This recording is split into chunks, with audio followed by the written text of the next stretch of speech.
Assalamu alaikum. Hello, everybody. I hope everyone is doing well. So, what is up? What is happening? We're going to be discussing this case study that you can see is May June 25, variant 4. Variant 4 is a newly introduced variant that will be happening from here onwards in China. And the case study is not available on the internet. A lot of the data is being missing out because of some reason. Which most of you might be knowing why. But so I would want you guys to share the stream with a lot of students who are appearing for October, November. This is a very good case study practice question. Um, so yeah, so we'll be discussing that. I'll be running through the case study because on the internet the case study's full version is not available. Got it? So just go and share the stream with all the people who are giving the exams in October, November 25. Okay. Okay, so shall we proceed? Just give me a yes or a no. Okay.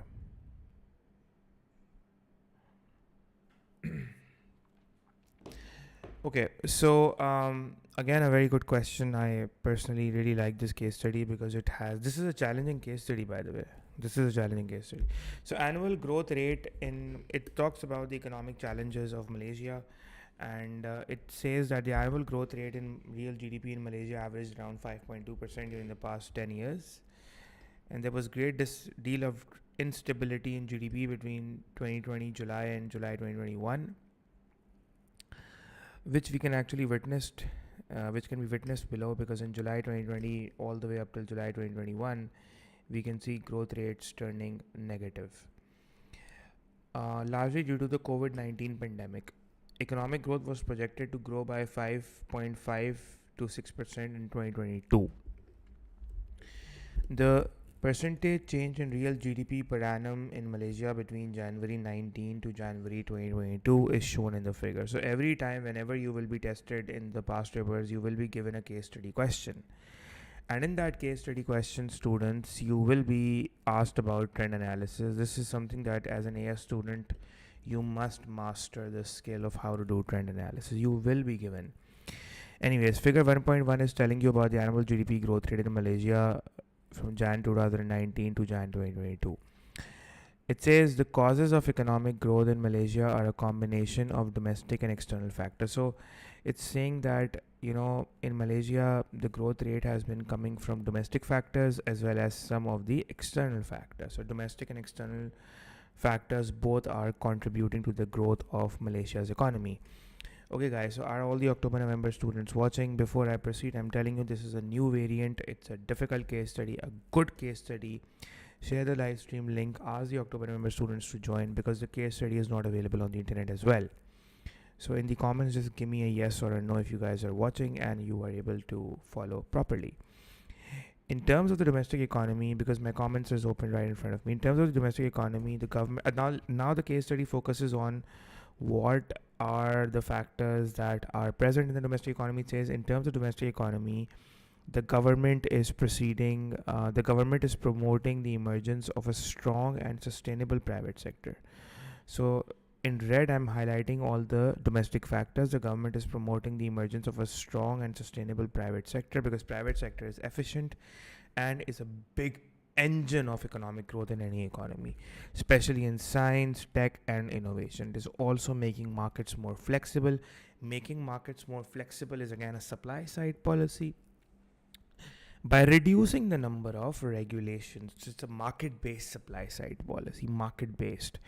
Reducing the number of deregulating markets is a market based supply side policy to improve the flexibility and the efficiency of markets so that you have economic growth in the economy. A World Bank official has stated that economic recovery will largely be driven by the private sector.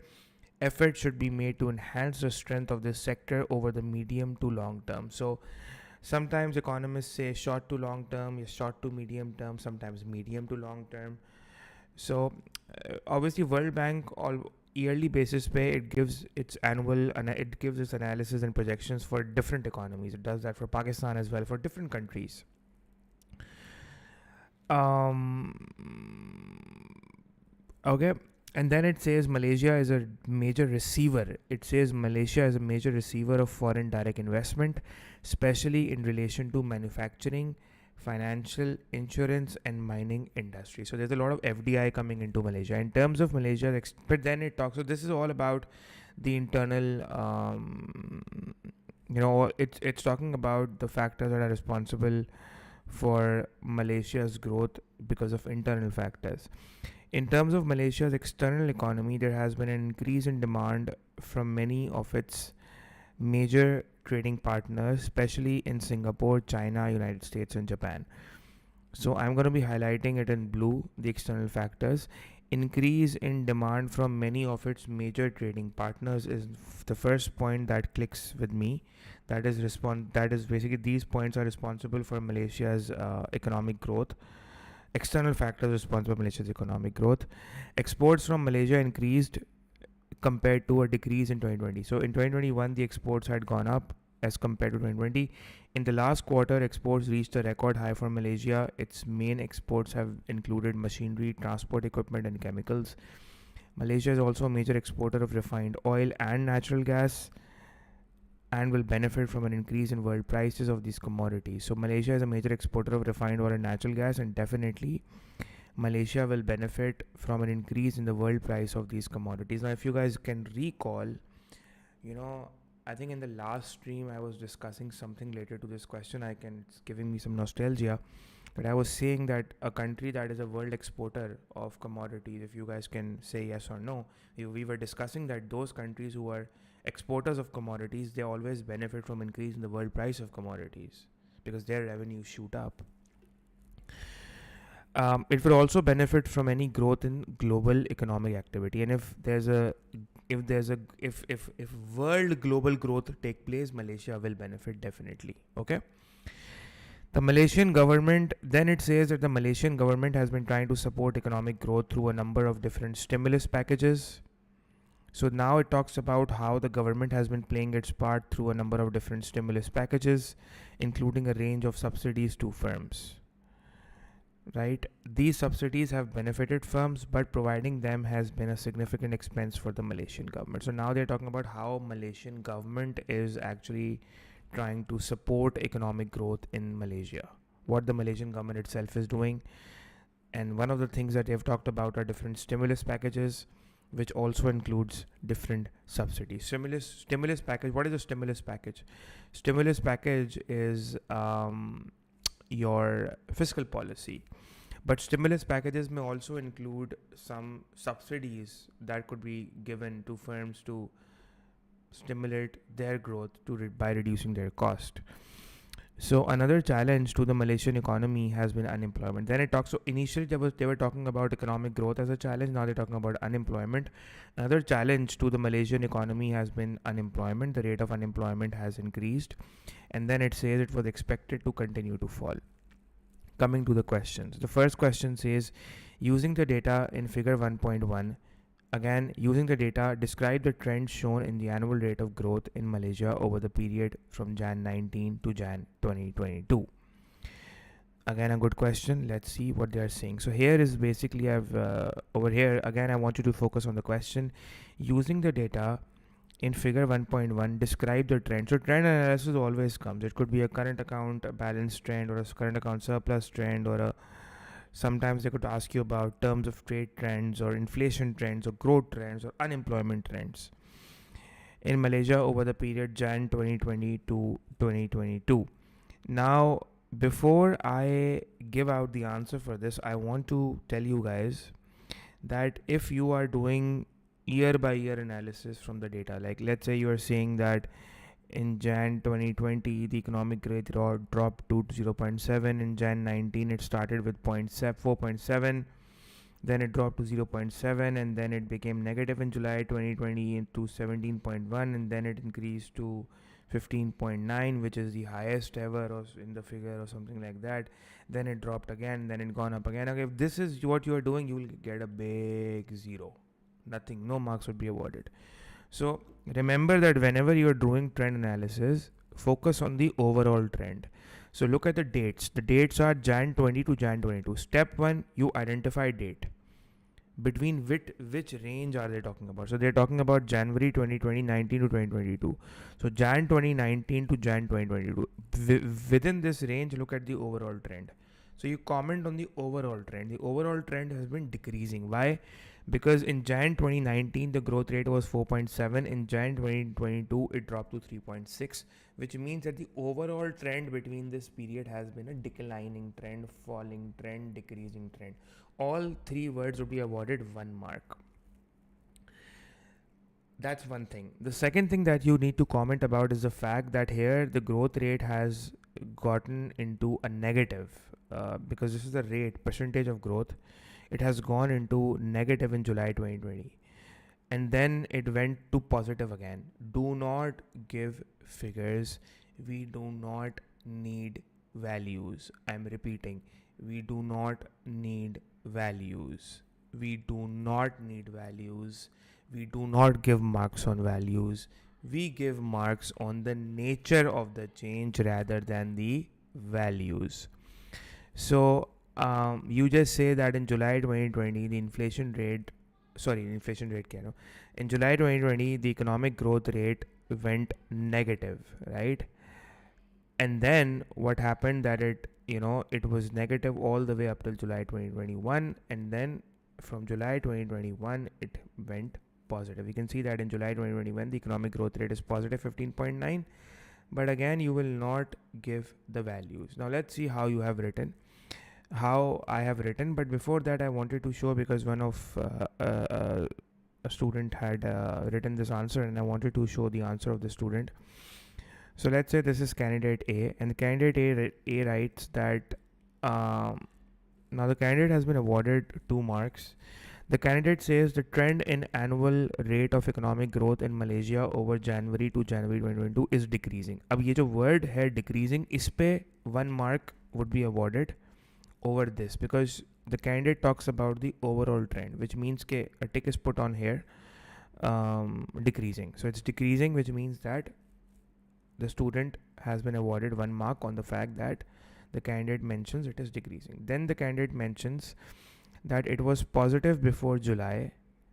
We can see it was positive before July 2020, but fluctuated and went into negative. So you can see that before July 2020, in this range, we can see positive figures, and then it turns negative, and then in July 2021, we can see a positive trend. Although we can see that between this range it has turned negative again, but you don't need to give year by year analysis. Overall you have to tell. You have to give an overall picture. So what is the overall picture? The overall picture is, just like the candidate has said, that it was positive before July, but it fluctuated. Fluctuated means it's going up and down. I mean, although the word fluctuated should have been written, instead of writing it over here, the word fluctuation should have been talking about the general trend. I mean, you could say that the general trend is fluctuating. So one word is that if you say that the general trend is fluctuating, 1 mark would be awarded correct, and the general trend is decreasing. So not only is the general trend decreasing, but it is fluctuating as well. So if some student says general trend is fluctuating, he or she would be given 1 whole mark. If some student says general trend is decreasing, he or she would be given 1 whole mark, right? But then yes, after that, after July 2020 it goes into a negative, but then in July it saw a rapid unsustained increase. Now here I want to point out, the candidate writes that after July it saw a rapid unsustained increase. Now just say rapid. The candidate should have written it saw a rapid increase. Don't use over expressions. I mean, this is the normative judgment it's an unsustained. You say rapid increase is fine, but unsustained, we don't know. I mean, don't avoid using the word unsustained or sustainable or something like that. So you can say it's a rapid increase. You could mention that, but overall it has declined. So nowhere has the candidate mentioned numbers or something. That is why the candidate has been awarded 2 whole marks 2 full marks, right? Now coming to my answer, what I've written, you can see overall the growth rate has been declining. Again, overall the growth rate has been declining. Again, you don't need to repeat the statement. That what was the question? The question was describe the trend between this and that. So the trend between January 19 to 2022 is decreasing. Even if you write this or you start off directly, but because this is a case study mein this style works. Marks are not cut over here in case studies. Overall, the growth rate has been declining. 1 mark would have been awarded if you have written this as well. It fell while turning negative in Jan 2020. So we are saying that the growth rate is falling. Overall, it is falling and it turns negative in July 2020. And it remained negative up till Jan 2021. So up till Jan 2021, we can see it has remained negative. And after Jan 2020, after Jan 2020, we can see that the growth rate has picked up. And it was positive. And it was positive all the way up till Jan 2022. It has remained positive all the way up till Jan 2022. But between this period, it has turned negative. You don't need to mention that because overall, after Jan, it has been giving an overall positive picture. So another thing that you could have written is that overall the trend depicts fluctuations. Fluctuation. Why are we saying fluctuation? Why is the word fluctuation used here? The fluctuation is not used here because from 4.7 it went to 3.6. No. The word fluctuation is used here because it turned negative and then it became positive after in the next year. So the word fluctuation is not used here because there were some minor percentage changes. The word fluctuation is used here because a growth rate had actually gone negative and then gone positive. So that is the fluctuating thing that we are seeing here, right? Again, if you're going to say that it went 4.9, 3 point, again, don't do that. Do not, marks are not awarded for percentage values and all of this, okay? Got it? Is that a yes or a no? Anyways, the candidate has been awarded 2 full marks because this is overall accepted correct. The second question of this case study says, explain what is meant by real GDP. So the answer should have been that real GDP refers to, so basically, it's a 2-mark question, right? So the breakup that was instructed was that, you need to define what GDP is. You need to define the word GDP and then you need to define that it's adjusted for inflation. That is, you need to talk about the real GDP thing. So 1 mark for GDP definition, another mark for the fact that you're talking about real GDP. So the student says, the candidate writes that GDP is the total value of goods and services produced in an economy in a given period of time adjusted for inflation. So total value of goods and services, 1 mark awarded here, adjusted for inflation, 2nd mark awarded here. Right? So 2 marks are awarded for this definition from here till here. It measures economic activity by using constant prices to remove the effect. What the candidate has written is correct, but it's right, but even if this wasn't written, it would have been good to go. It's a 2-mark definition and here it would satisfy the definition of 2 marks. It would satisfy the criteria of 2 marks. Right? It's a point-based marking. You need to write to the point and you don't need to write explanatory things. So again, but students generally, we can't expect the student and the candidates to be a perfect heroes or superheroes in the exam. They write what they have to write. So sometimes errors, sometimes you can say errors are within the boundaries. It should be within the acceptable ranges. So first of all, this is not an error.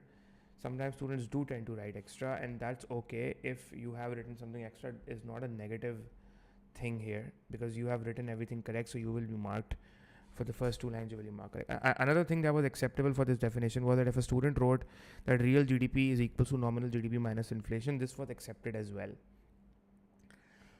And even if you don't define what real GDP is, if some students are just writing nominal GDP minus inflation as per the discussion, because I had marked this variant, by the way, variant 4, I had marked this variant was from China, and you must have seen my stories in summers as well.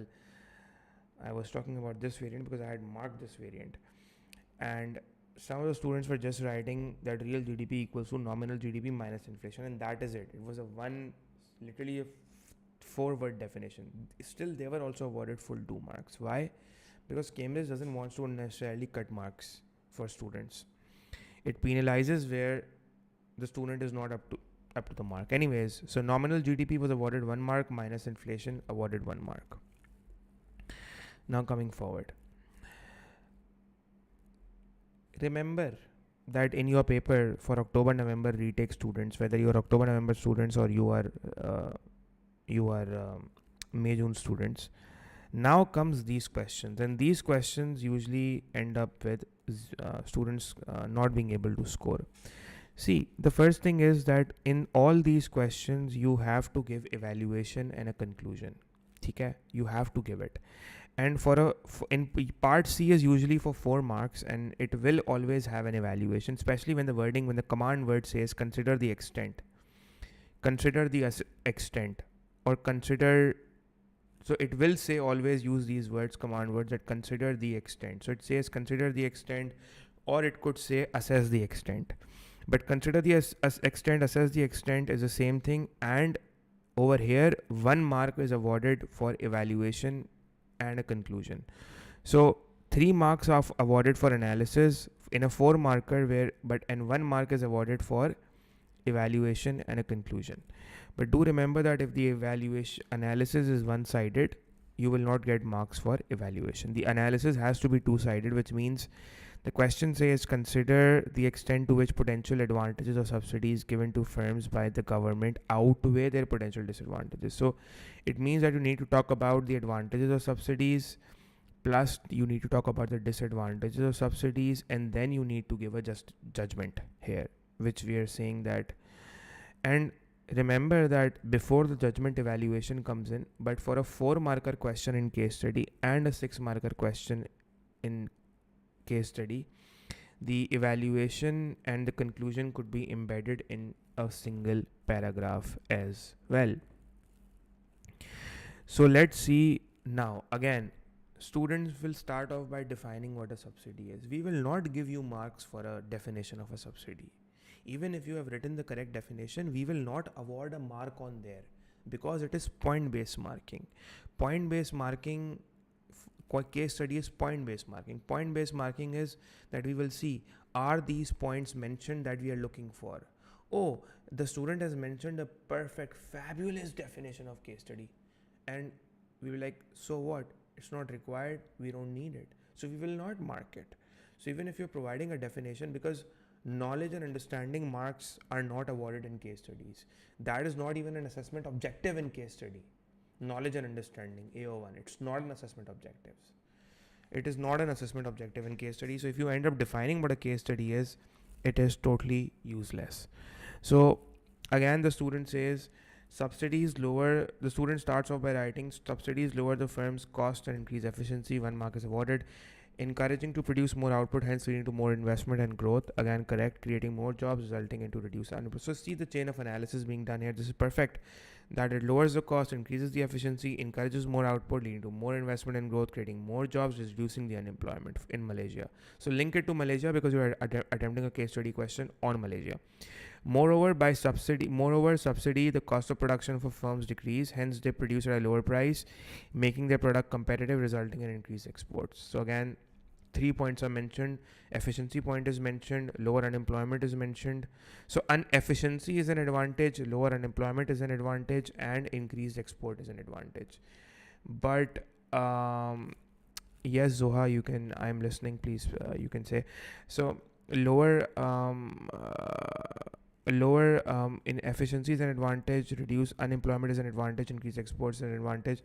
I'm not wasting my time, Zoha. A lot of students watch it later on, they don't watch it right now, and I'm not bothered by the number of students that are watching right now. I just do what I have to do.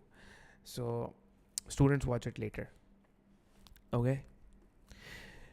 So subsidies lower the firm's cost, increases efficiency. So basically what's going to happen is that it will increase the efficiency. So increasing efficiency is 1 mark. The second is it leads to more investment. So again, but here one thing I would want to say is that here the candidate mentions about increased efficiency, lower unemployment, resulting in increased exports. and yeah. So increase efficiency, lower reduce unemployment, क्या कहते हैं, reduce unemployment, increasing efficiency, so and increase export. So these are three advantages that the student has mentioned, and 3 marks are awarded here.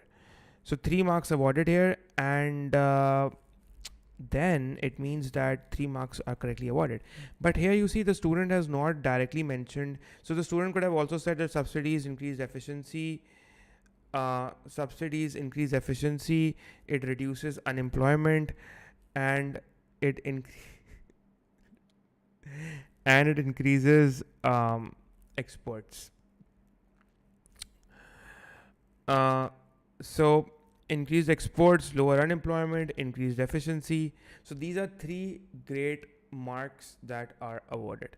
Now the thing is that you could have also said that why. I mean, the student could have just said that subsidies lower the cost. The subsidies are given because it increases efficiency, it reduces unemployment, and it increases exports. So the student could have mentioned these three things as well. However, the analysis would never have been complete. The analysis would be complete only when the student gives the reason why is efficiency going up. So the efficiency is going up because obviously the candidate mentions that it's giving more money to the firms, and that encourages production, that leads to more investment, which reduces unemployment, and then it reduces cost and increases exports. So this is analysis is cause, effect, consequence, right? So, and then you also have to mention the disadvantages, which say that however subsidies are a significant expense for the Malaysian government, creating an opportunity cost for them to spend elsewhere. So here the candidate talks about that subsidies are a significant expense for the Malaysian government, creating an opportunity cost for them to spend elsewhere.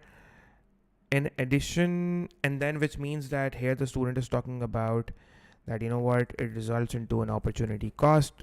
It's an expense, and that would obviously reduce the it would reduce the what? It would reduce the it basically imposes a fiscal strain, right? So opportunity cost is a good disadvantage. So that is something that we need to that's something actually we need to talk about, because one thing I would want to talk about is that for part C, consider the extent to which the potential advantages of subsidies given to firms by Malaysian government outweigh their potential disadvantages, right?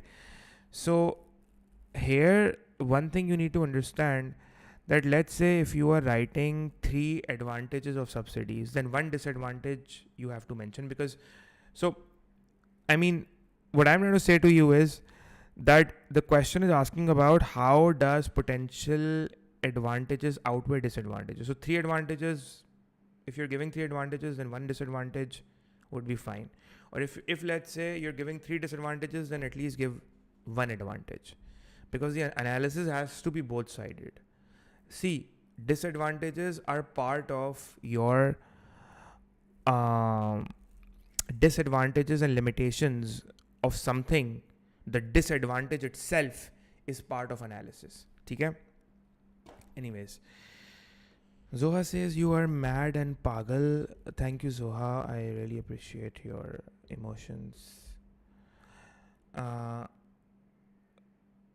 Bushra says, how can you disrespect? It's okay, Bushra. I mean, these kind of people always exist. It doesn't really matter. You don't need to. Thank you for defending, but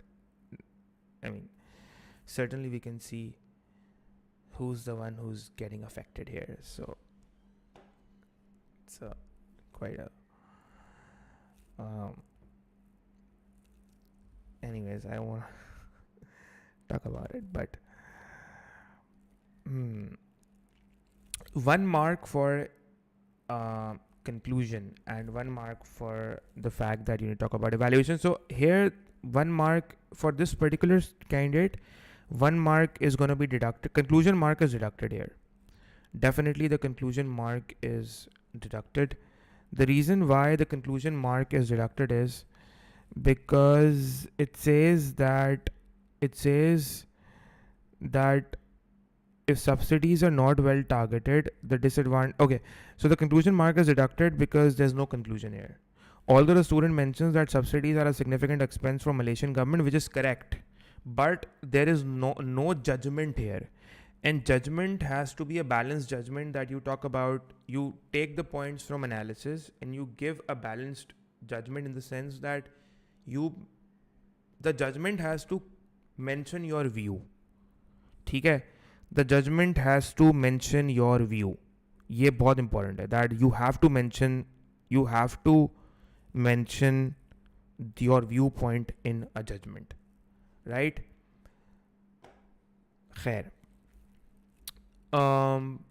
Coming forward,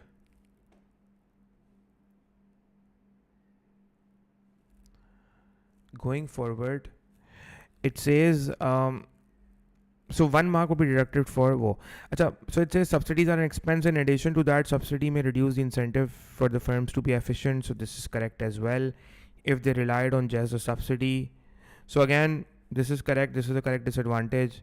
If subsidies are not well targeted, the disadvantages could outweigh the benefits. So the student says if subsidies are not well targeted, the disadvantages could outweigh the benefits. Now, see, this conclusion that the student has written is correct, but this is not addressing the you cannot. Khatija says, can you tell the sentence for judgment? Yeah, Gigi Khatija, I'm coming on that. If subsidies are not well targeted, the disadvantages could outweigh the benefits of the subsidies. If disadvantages are not well targeted, if subsidies are not well targeted, the disadvantages could outweigh the subsidies, right? Now, this is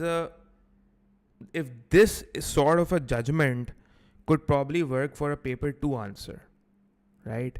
Not for a P1 sort of an answer.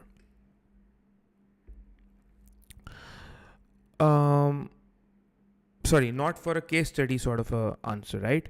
So for this question, the judgment would be that, remember, एक चीज़ आप मेरी बात इसको समझ लें, that what you need to understand is the question says consider the extent to which potential advantages outweigh their disadvantages. So in the analysis, you're writing the advantages plus the disadvantages, and then the conclusion where the evaluation is embedded in it, so has to have a precise viewpoint. So what you say is, I've written it, don't worry. So what you say is that consider the extent to which potential advantage of subsidies given to firms by the Malaysian government outweigh their potential disadvantages. So what you're going to say is that, and here's where the conclusion is balancing all the arguments that were given in favor and against in a very small short way, because it's a 4-mark question. So here is where you say, while the subsidies have been of benefit to firms, in the case of Malaysia, because subsidies have been of benefit to firms, right? In the case of Malaysia, the disadvantages in terms of fiscal strain. Now, see, you're saying that the disadvantages in terms of fiscal strain, not other disadvantages. It's not that the Malaysian firms have become complacent or they have become inefficient. But the case study clearly mentions, if you go to the case study clearly gives a hint. It says that providing subsidies has been a significant expense for the Malaysian government. So providing subsidies has been a significant expense for the Malaysian government, which means that this is a problem. And since this is a disadvantage, this particular disadvantage is outweighing the other advantages. It's not that the overall subsidy is a failure. This particular disadvantage. So this is exactly what examiners are looking for. That what sort of a judgment are you given? Are you able to take that hint? So what I've written is, and I want you to pay attention here, what I've written is that I have agreed, while subsidies have been of benefit to the firms and the economy as well, and you could have right firms and economy, in the case of Malaysia, the disadvantage in terms of fiscal strain, Khatija, you understanding, in terms of fiscal strain outweigh the advantages, as the case suggests that subsidies have been a significant expense for the government. So if subsidies are a significant expense, in that context, the disadvantage could outweigh the advantage, right? So this is our part C. Now coming to part D. Part D is and E are the questions where students lose most marks. It says assess how far factors were responsible. Assess how far factors were responsible for economic growth in Malaysia over the period Jan 19 to Jan 2022. Again, remember that it's a 6-mark question. It's an evaluation question. You have to mention both pros and cons for the. You have to mention pros and cons for the, or you can say advantages and disadvantages for, as in यहाँ पे तो it's a question analysis में. What I'm saying is कि generally analysis में you have to mention both pros and cons, right? Or the limitations or the advantages and disadvantages. But what I'm saying is that this question is talking about assess how far external factors were responsible for economic growth over the period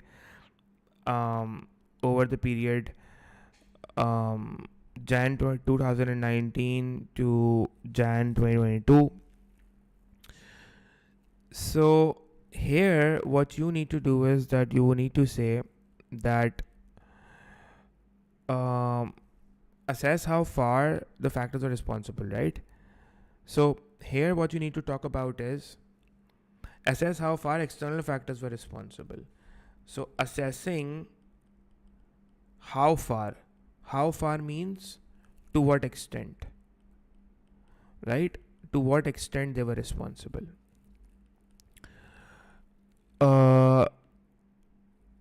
So here you need to talk about the external factors that were responsible.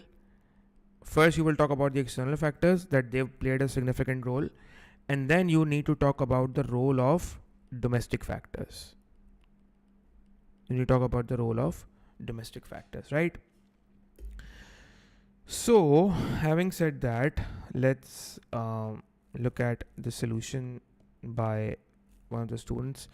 So basically, if you look at the external factors that are present, so the student mentions that the external factors, let's read the answer.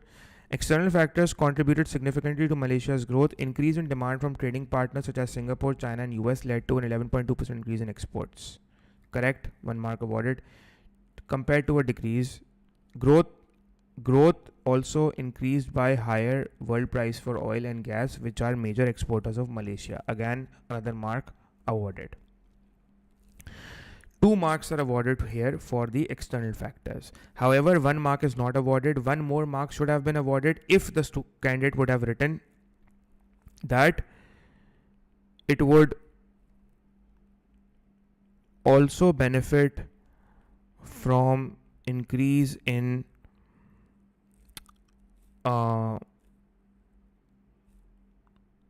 growth,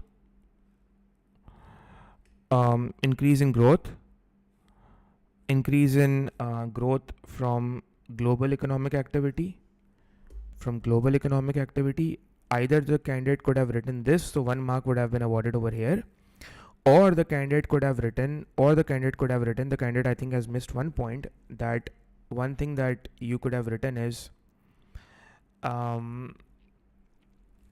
that if you go to the case study, it says that exports have been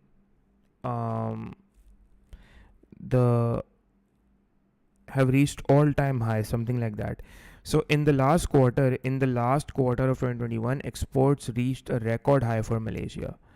So again, firstly, increase in demand from major trading partners. Secondly, exports reaching record high. This is point number 2. Malaysia is also a major exporter of refined oil, will benefit from increase in world prices. This is the third thing. So this is the first point A. Second point B, Malaysia gaining from world oil prices. Point C, and growth in global economic activity. Point D. Growth in global economic activity. Point D. So it's A, B, C, and D, right? So uh, here one more mark would have been awarded if the student would have written something, but इसमें नहीं मिलेगा because the student has only mentioned um, 2 points. So 1 mark is deducted as far as the external factors are concerned. Only 2 marks would be given here. However, internal factors also play a key role, and this was very important that students had to mention the internal factors as well. The government supported firms with subsidies and stimulus packages. Again, 1 mark. Moreover, markets become more flexible by encouraging the private sector innovation. Lastly, falling unemployment also discouraged domestic demand. That's fine. So, moreover, making exports become more flexible, encouraging private sector investment. So, yes, again, 1 mark awarded for markets being more flexible. So, as far as the analysis is concerned, 4 marks are awarded for analysis. That is correct because 2 marks the candidate gains from the disadvantages. Overall, while external factors gave a major short-term boost through increased exports, the domestic policies were equally responsible for growth in Malaysia. That is a good justified conclusion. So, you know, while the external factors gave a short-term boost, the external factors gave a short-term boost. Just a second, I got a message.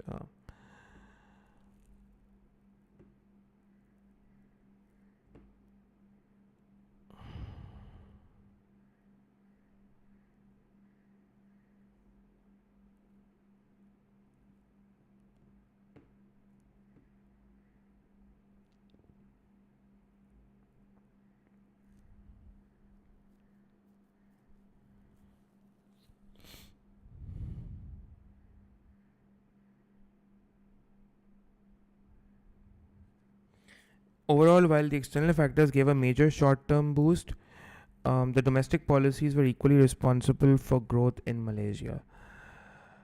I mean, okay, fine. So, isme 1 mark would be awarded here, not 2 marks, because I'll tell you why. Because if you see, um,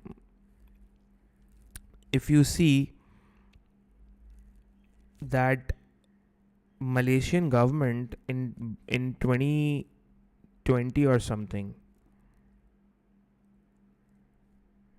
between 2020 and 2021, the growth rates have been very much negative due to the COVID pandemic, right? Between these years, the growth rates were very much, it had been a significant effect. And if you see, the case study says, and I want everyone to pay attention who is watching or will watch later on, that the case study says the causes of economic growth in Malaysia is a combination of domestic and external factors. In terms of domestic economy, the government is promoting the emergence of strong and sustainable private sector. And obviously, in order to make the private sector strong, you need to make markets more flexible. That is why it is making markets more flexible. And in order to make the private sector strong and sustainable, it is important that you give them some sort of incentives. That is why this paragraph mentions that the government is trying to support economic growth through different packages, and subsidies are given, and plus markets are also being made more flexible, right? That is why they are saying that markets are being made more flexible. So, and then it says the World Bank that economic recovery will largely be driven by the private sector. Efforts should be made to enhance the strength of the sector over the medium to long term. So, I mean यहाँ पे hint है आपके लिए. This is the hint.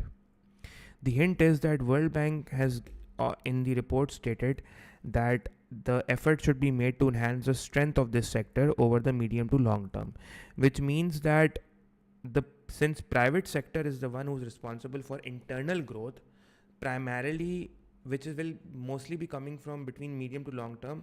So Malaysia's recovery has over the short term, Malaysia's recovery over the short term has been largely coming from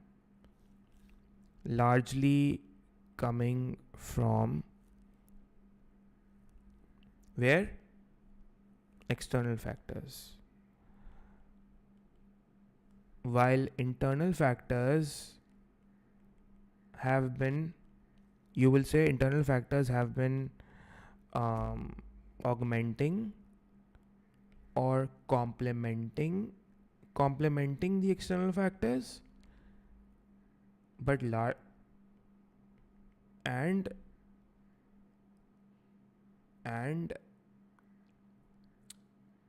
their effects would be more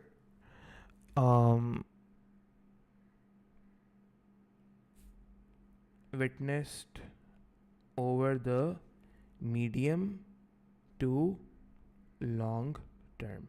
So short term, or you can say, you could also use the word over the immediate term. So over the immediate term, you have to understand that Malaysia's economy between 2020 was really shattered with negative growth. But what really happened that growth went up? So it was primarily coming from the external factor. So you have to weigh up. It's just like saying that a student is taking, let's say, a student is taking tuitions from a tutor and is also studying in college where his college teacher has been phenomenal in really motivating him. So if we dig deeper, who has been more? So this is where the judgment part lies, and this is where examiners are looking for your viewpoint. And that is why we always say that students really do their best, but they don't really know, right? And in the end, they write things a lot, but they end up messing up, and that's why the scores are so low. However, this particular candidate has done a very good paper. I mean, we can't expect full 100% scores, right? But overall, this answer has been very good. That is why even the candidate in the end says that internal factors also play a key role, while external factors. But in the exam, obviously, you can't be expected that har cheez, each and every point will come in your head. Moreover, making exports more flexible and encouraging the private sector innovation. Lastly, falling unemployment also encourages domestic demand. So,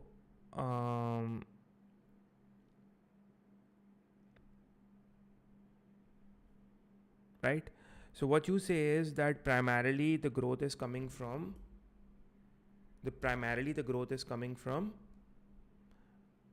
immediate term mein the growth is coming from external factors, while over the long term or medium to long term, because private sector mein you have to understand you have to understand that if exports, you need to understand. See, let's say I sort of export these calculators, and if the price of calculators immediately increase, my exports will go up, my economic boost aega, right? But making the markets more flexible or subsidizing the private sector, that would have an impact, but then it has to go through a process. But if immediately global demand goes up in the economy, immediately countries would be contacting Malaysian government and firms to export more stuff to them. So that would have a very quick impact. And that is exactly what the question is asking your judgment in the end, that it wants you guys to tell about assess how far. So this was the conclusion that you had to write, or anyone has to write. But again, this is a very good answer as well. It will score 5 out of 6 marks in CIs, which is very good enough. But obviously, my job is to make everyone who's watching right now or not watching right now to be the best and will watch later on to be the best version of themselves. And there, this is where I come in.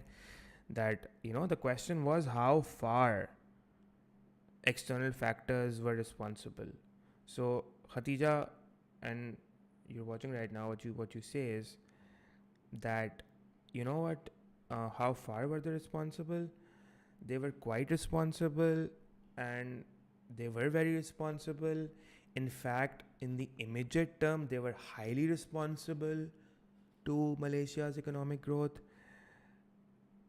while at the same time, the internal factors played a huge, significant role in complementing and aiding that growth process. This was the final take. So, since this line wasn't written, examiner will always look for a judgment. Remember that. The conclusion, the right word is not, we use conclusion, but instead of conclusion, we should say a judgment. What is your view? But the view should be supported by evidence. Just like, over here, we talked about the subsidy view. We said that we didn't say subsidies are disadvantages. We said subsidies are disadvantages in the sense of, or in the context of fiscal strain as outlined by the case study. Am I clear? Am I clear? Everyone, am I clear? Am I clear? Am I clear? Am I clear? Am I clear? Am I clear? Okay.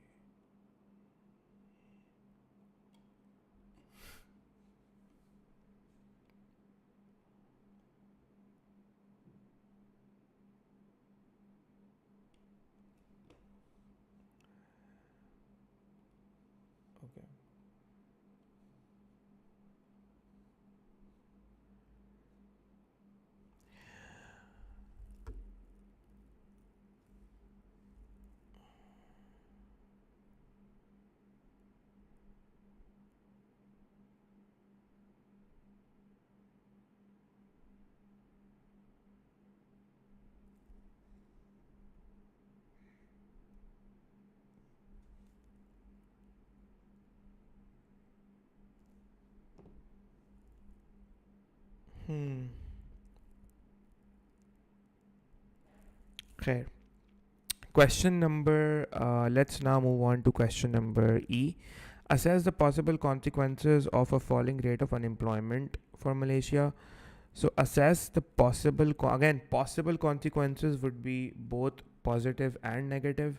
So you need to talk about both positive, negative consequences, and this would total this would total 4 marks, and the evaluation plus the conclusion would total 2 marks. So again, you don't need to define what unemployment is, nothing, that definition, etc. This is not needed because there's no marks for knowledge.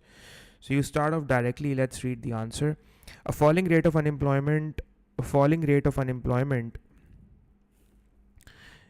is more people getting unemployed, increasing the income.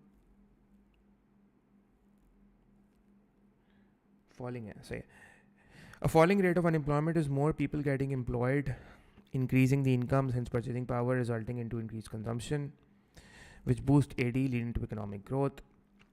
So again, the mark is awarded for the fact that you have mentioned about economic growth, and the candidate mentions about increasing consumption. So again, but then boosting AD leading to economic growth. So the mark is not awarded for AD point. The mark is awarded for economic growth.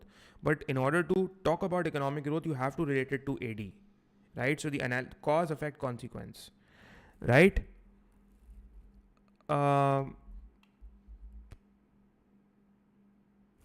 So with that, the government spending on unemployment benefits may also fall, allowing government to use these in different place like subsidy. You use these. Yeah, I didn't really understand.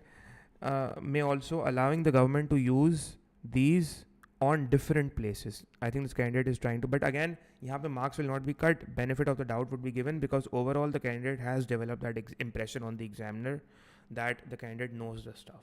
So एक चीज को ऐसे, the examiners are not bullying the candidates. They are not allowed, they mean, right? So it's understood that the student knows what maybe writing errors sometimes happen. So again, marks will not be penalized because that impression has already been made, because clearly the candidate looks a smart kid who knows all this, how to attempt answers. With that, the government spending on unemployment benefits may also fall good, allowing the government to use it on different places. In addition, firms may have diverse workers, bringing in innovation and productive efficiency. In addition, firms may also have diverse workers, bringing in innovation, productive efficiency. Okay, fine, this is a point. However, if unemployment falls too much, labor shortages may develop, which may increase the cost of the firms, leading to reduction in competitiveness in international markets. However, if okay, so this is again a fair enough point. However, unemployment develops, labor shortages may develop, which may increase the cost of firms, leading to a reduction in competitiveness in international markets, while also causing inflationary pressures, especially demand side inflationary pressures, right? Because labor shortages would happen and AD would rise. Overall, while falling unemployment is likely to, so again, okay, so you have given a disadvantage, 1 mark for disadvantage, 3 marks for the advantages are fine, 4 marks awarded, perfectly fine for analysis. While a reduction in competitiveness in the international market, and this would not only affect exports, could go down, your current account deficits could go up as well. Overall, while falling unemployment is likely to support Malaysia's growth in the short term, in the long term, the consequences depend on whether the economy can adjust to it without causing the loss of competitiveness. So,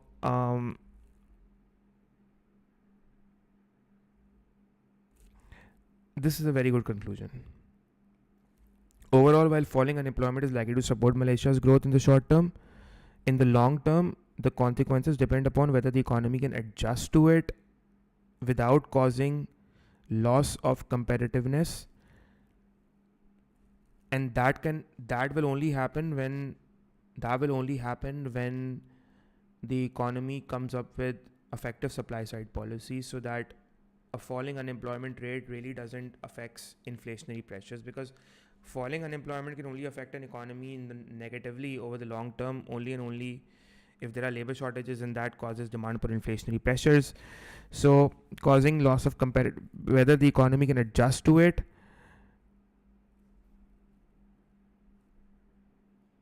without causing loss of competitiveness by simultaneously